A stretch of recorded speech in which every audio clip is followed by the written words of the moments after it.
పురాణాల ప్రకారం దేవతలు నిక్షిప్తమై ఉంటారు భూలోకంలో అని చెప్పేసి కూడా ఉన్నాం. అయితే సర్వమంగళ మాంగళ్యే శివే సర్వార్థకే శరణ్యే త్రయం గౌరి దేవి నారాయణి నమస్తుతే అని ఈ శ్లోకం అనేది చాలా మంది వినే ఉంటారు. అయితే ఇక్కడ అమ్మవారి ప్రత్యేకత ఏంటంటే అధిక మాసం కావడంతో చాలా మంది మహిళలు ఇక్కడ పుష్పార్చనలు అలాగే కొన్ని కార్యక్రమాలు కూడా చేపట్టిన సందర్భం మనం చూస్తున్నాం. అయితే అసలు ఎందుకు కార్యక్రమం మీరు చేపట్టారు ఏందనే దాని మీద కూడా మనం ప్రశాంత్ గారిని అడిగి తెలుసుకున్నాం. సార్ నమస్తే సార్. సార్ చూస్తున్నాము అధిక మాసంని ఈ రోజు అమ్మవారికి కూడా చాలా ప్రత్యేకంగా అమ్మవారు చాలా అందంగా కనిపిస్తూ ఉన్నారు. ఏంటి ప్రత్యేకత? ఈ రోజు మనందరం ఇట్లా సుఖ సంతోషాలతోటి ఎటువంటి ఇబ్బంది లేకుండా ఉంటామంటే మా తల్లి అమ్మవారి కృపాదయవల్ల.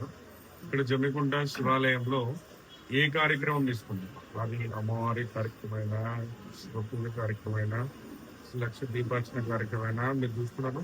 ప్రతిరోజు ఎవరో ఒకరు జన్మదిన సందర్భంగా కానీ ఏదో కార్యక్రమంలో సుమారు ఒక 200 నుంచి 300 మంది ప్రతిరోజు అన్నదాన కార్యక్రమం.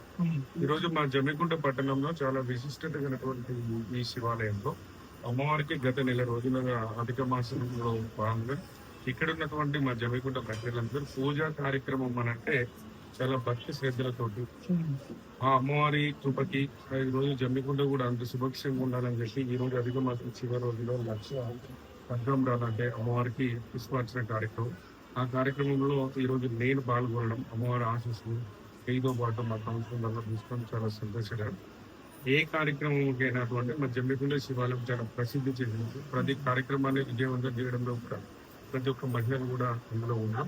ఈ కార్యక్రమంలో పాల్గొన్న వారికి, కార్యక్రమంలో పాల్గొన్న అందరికి కూడా ఆ అమ్మవారి ఆశీస్సులు ఉండాలని మనసుకుంటున్నాం.